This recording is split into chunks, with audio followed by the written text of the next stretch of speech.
I have Peter Kenneth. He is the Nairobi gubernatorial aspirant under the Jubilee party, or at least that's what he hopes he will be able to get in a couple of days. Thank you for joining us. First of all, with what you've seen so far in the messy nomination exercise, are you confident going into it on Wednesday? I think if you look at what was happening today, it was far much better, well organized than what was there on Friday. It had a few late starts. Right. But these are logistical problems that you are going to get, especially when the ballots have to be transported under tight security outside Nairobi to far-flung areas. I expect Nairobi being near, people should start voting early so that by 5 and 6 they are closing and we are counting. Well, this is a very hotly contested position, at least in the county, nonetheless being the capital. And you know who you're running up against. Are you confident that this will be free and fair for you? I think it's very important for the party to ensure it's not just free and fair, but it is credible. I think for me it has to be credible. What is turning out is that the primaries are becoming mini elections. So they are fairly contested. Indeed, the MCA's positions are more contested, more than ever before, because they now mean a lot under a devolved system.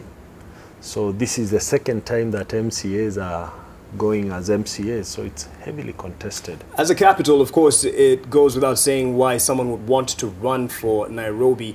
But personally, as Peter Kenneth, why Nairobi over, let's say, Murang'a? You know, I was born in Nairobi. I grew up in Nairobi. I did all my education in Nairobi. I've lived in Nairobi. So first, legitimately, I am Nairobian. But that's not the only mark, because anybody who came in last year and lives in Nairobi is also a Nairobian. Right. But most important, I've seen this city at a time when services worked. And they were working very well.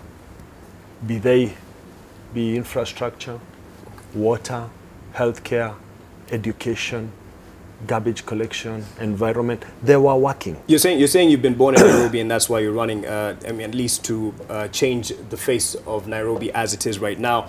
But, I mean, you've been an MP at Gatanga, and that wasn't where you were born. But is this because, as some are saying, you are a project? Project of who? DP, the president, you tell us. I'm not a project of anybody. I've run, this is my 4th election. At my age, surely, Mark, why would I be a project? I want to come and work for the people of Nairobi. Okay. I've traveled to many cities in the world, and it's embarrassing. Then why Jubilee? Why Jubilee? And it's embarrassing. Why Jubilee? Let me just finish. It's embarrassing to see what our city is turning into. Okay. With all this lack of services. Why Jubilee? That's what you want to know? Right. First, I have full faith in the president. That wasn't the spirit that you had and the perception that you had not too long ago. No. I think I answered this. I think I answered that question. A corrupt-filled regime. I think I answered that question fairly yesterday. Right. Well, you're here today in another station. It's a different audience, yes. And I said, after the last election, I did not politic on a daily basis. But I kept giving my views as and when they were necessary. And I will continue doing that. Yes. It does not mean because I'm in Jubilee, if something happens which is wrong, I should not speak against it. You'll remain mum. Yes. I mean, for me, first of all, my free mind of expressing my view remains whichever party I am in. You spoke very strongly in terms of the record of the Jubilee government in terms of corruption. This is just last year. I've spoken about corruption, yes, especially when the NYS corruption came out. Exactly. If another scandal comes out, I would still speak about it. Now, you spoke about it as a failed regime, at least when you gave your view and your opinion on this. Are you then joining a team or regime that is corrupt? You know, Mark, we've come here to discuss matters in Nairobi. Exactly. You've asked me this question, right? I have said I have a free mind to speak. I did say, and I'll say again. Also, when something is good, you want to say it's good. I'm happy with some of the projects that are taking place that will shape this country, right? That does not mean I cannot speak if something else happens. I think you have to take it from that context, that I'm able to speak my mind. So the Jubilee Party is not just a vehicle to your destiny. It's not just a means to an end. No. I have faith, I have confidence in the president. I think he has connected with the people. I think some of the projects that started last year, especially on infrastructure, I'm happy with. I think if this rail track takes off, it will have meant a lot for our country. Right. I think some of the roads that are being done, some of the ring roads that were not there, I'm happy with. I might not be happy with the pace, but at least the foundation is there. All right. And you're a team player. At least you understand the essence of being a team player. You've been a goalkeeper in your heydays there. And in terms of the team within Jubilee, one would ask, what do you have to offer, perhaps against one of your, strongest contestants, that is Mike Sonko, who delivered over 800,000 votes to the party? What do you have to offer? Because some might contend you're more popular online than on the ground. I don't think that is true. I think the elections will decide on Wednesday who is popular. So what would you have to offer? I don't think this is a popularity contest. But definitely popularity in terms of numbers, you have to bring in the numbers, Let me tell you, it's not a popularity contest. It's about services that Nairobi lacks. But politics is a game of numbers. Allow me also to finish. Right. You're asking me a question, you would like me to finish. Go ahead, sir. It's a question of what our city ought to be. This is the issue that we need to address. Who has capacity, who is capable of addressing those issues? We all have records. The guys I'm running against were all members of parliament. We all have had our records as members of parliament. All right? I could have been a very popular member of parliament, but when I ran in other races, I was not as popular as when I was a member of parliament. So what does Peter Kenneth have to offer in terms of being the candidate for the Nairobi gubernatorial As I've seat? said, our city has just gotten worse. That we know, but what would you have to offer to change? If you do know that our city has gotten worse, as you admit, then it's time to do something. And this is a time for all Nairobians to take responsibility to ensure they have effective leadership, they have effective management that will work out for the city. I want to work for Nairobians, right? And I've said a few things that I would like to do. I'd like to ease congestion in Nairobi. It's terrible. It can't go on like this. We've seen bigger cities in the world with more vehicles, more people, but with better traffic management. Right. That we'll have to deal with, whether we like it or not. And the earlier, the better. You need somebody who understands it, who has capacity, and will come and sort it out. We need to make our city cleaner. You know, I keep on saying it's become the capital city of garbage. You go to any main roads, to any suburb, garbage is on the roadside. When I grew up, garbage used to be collected every 2 days a week, and it worked. Right. But even if I come back to congestion, even if we sort it out by easing off, because it's a growing city, we have to look into the future. Yes. And say we need to have a public transport system, like a light rail. You'll have to come into that. Right. We have serious issues on watermark, very serious issues. Yes. But we lose 50% of our water, 40 to 50 on distribution and water cartels. We'll have to sort out. Yes. We'll have to sort out the leakages, and we'll have to cut off the cartels so that all parts of the city get water. How do you deal with these cartels effectively? I'm talking about even the corruption issues within the county. I'll just say it in a second. On water, I grew up in the estate in Eastlands. Baha. We got free water. It is my dream. I would like to give poor people free water, especially those in the slums. All right. Because the health sector is congested with waterborne diseases. So if we were to sort out water, we would also ease on healthcare. All right. Remember, the infrastructure is there but not looked after. Just before I take a quick break and we'll come back to it. Yeah, but I want to come to the cartels. Yes, yes. First, on water, it's a question of just disconnecting where they get this water. It cannot be that there is no water being distributed, but you have trucks full of water selling water. Right. That is one, right? But again, in my program, especially on your question of cartels, I would like to decentralize further, to devolve further. Okay. Services from City Hall to probably constituency level, where each constituency has its fire engines, has its own modern market, has its own ambulances, garbage collection, physical planners, revenue collection, and expenditure is done at constituency level. All right. So you'll take it out yes. from the centralized system, and that will ease off and cut off a lot of cartels. All right. We'll get back to the cartels and the issues facing the county, especially would want to hear your diagnosis of the regime of Kidero and what Dr. Kidero and what he's done. The break, we were at the point of the diagnosis, if you shall, of Dr. Kidero's performance so far. You know, Mark, Nairobi is a great city. We've seen Nairobi as a great city. Or at least should be. Yes. Now, we need to compare ourselves with the best cities in the world. We seem to be comparing ourselves with our neighbors. You know, when the current governor took over, I had a lot of high hopes that you do something, right? You do something, but it didn't happen. I expected he would address the traffic. I thought he would address things to do with water for a growing population. And much more important, 3 other things that I thought you'd look at. I thought that the infrastructure on city dispensaries was already existing. It was a question of making them work so that where they are based in the estates, they can look after the residents in a much better way. Because this has happened in the past.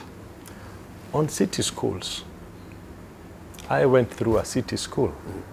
You didn't need to take your child to any other school anywhere because the city school in the estate was probably the best school around there or in the city. And these have not been addressed, right? Now, when I look at the informal sector, which is a big backbone to the economy of Nairobi, we've just been wishy-washy with them. The matatu guys are great guys, and they work with the hawkers very well. And the boda guys, and the taxi guys, those 4 sectors work together. We need to look after them, not harass them. You need to engage them in discussions. They also suffer when the city is not working. Speaking of harass, there's a group of people that are normally cleaned off the streets when we're having important guests like the Pope or Obama, and that's the street families. And then they're back soon after. How would you deal with them? You know, in the early days, Nairobi had rehabilitation centers for street children. And what they used to do is they would be taken to these rehabilitation centers and they would get people to rehabilitate them. And then they would be put into the mainstream city council schools. That is not on. It's not working. Now, I've spent the last 6 months touring all parts of Nairobi, just trying to understand the disconnect or how worse the situation is. Because the situation is actually worse. This city could come to a standstill if this guy goes on. And I don't want to say many things because I've seen other places it's been that have come to a standstill. But I don't want to go into that. I want to discuss about the city. If we don't do anything, it will come to a standstill. So it's important that when we evaluate leadership, we evaluate on a proven person with some good track record. Yes. The opponents I'm running with in Jubilee or running against, we were in parliament together. You can be able to evaluate us from that angle. We can evaluate him from the 4 years he's been there, right? But and we need to take... On a scale of 10, where would you place him? Who? Dr. Evans Kidero. Between 2 and 3. All right. And because, not because of anything, had I not been running, I would have still given him that scale because of these services that are lacking. And I'll give you some examples. You go to Gikomba, a market burnt. The roof was burnt, right? Inside Gikomba, an old market. You know, you should have done something. Just roofed it so that people can at least go back. But you go into that market, sewage goes in between. And you know, there are traders inside. They are paying fees to the county government, but it's pathetic. Right. And you've mentioned something that's at the heart of many of the residents, and that's the decongestion, the traffic. Would you honestly be able to solve this within, what time would you give yourself? There are things there are things you can do in short term. There are things you'll do in medium term. There are things you'll do in long term. Long term is where urban renewal would fall, you know, looking at the old houses that have so much space, building good houses, you know, high-rise, and giving those guys accommodation, not selling at exorbitant prices because they can't afford. That's long term. But in the short term, you can clean the streets, you can clear the garbage. That you can do. Now, on traffic congestion, there are 16 roundabouts that if they were eased, they would allow mobility. There are 6 on Uhuru Highway. You have one at Hurlingham, one at T-Mall, one at Madaraka, one at City Stadium, one at Racecourse, one at Old Nation, one at Wakulima Market, and one near Gale House, you know, where there is actually a toilet on top. You know, you can't believe you can have a toilet on top of a roundabout. If you eased off those 16 and you eased off the crossroad at Pangani, you'd allow exit and entry to the city non-stop. Speaking of exit and entry. And what you can do, yes, on Uhuru Highway, you have 3 lanes on each side. At the roundabout, you can actually take 2 on each side down. Okay. Speaking of the exit and entry into the town, would you keep the matatus that you speak highly of out of town? You know, these guys are great guys. Let me tell you, I want to explain to you. I know, I've worked in the industry, so I understand. I want to explain to you, and I've sat with them. They equally suffer with the congestion in the city. Right. And I think they've discussed before, they have their own programs on where they can have terminals. Right. If those terminals were available, they could actually go to the terminals, right? Pass through the city as and when they are dropping or picking. So you can ease off. It's possible. It's doable. It's been done in other cities. All right. What I'm frustrated with is that we know all these things, but they are never done. Okay. And I'm saying I'm an implementer. I'm a doer. I'm going to do them. All right. Speaking of being an implementer and a doer, you've mentioned slightly the track record of the incumbent, that is Dr. Evans Kidero, and some of the companies that he's brought down, or some of the contestants, those who will be on the ballot paper. That is Miguna. He's said, he's been on record, this is a season of slander, or, you know, fact being thrown here or there. He said that you brought down, you know, the Kenya Football Federation to its knee. You looted the Kenya Reinsurance Corporation while you were there between 1997 to 2000. 2002. Would you confirm this? You know, I would not give Miguna any credibility. It's also seasons for clowns like them. Kenya Re is a stable company. It's here. My record speaks for itself. It's a listed company. There's no point of making allegations that you cannot substantiate on. All right. It's there, it's on record. My time in KFF is when we brought sponsorship into football, is when we managed KFF very well. It's when we got sponsorship from FIFA. So you have a clean slate? Yes, and right. I can stand tall. But, you know, wasting time on certain clowns, you know, that have not really substantiated. They are good at talking. I've actually just seen him campaigning on stations. I've never seen him anywhere in Nairobi. I don't know if he understands Nairobi, right? Okay. And what surprises me is that he's lived in a city outside that works with a similar population. I've not heard him coming here to say what good ideas. All right.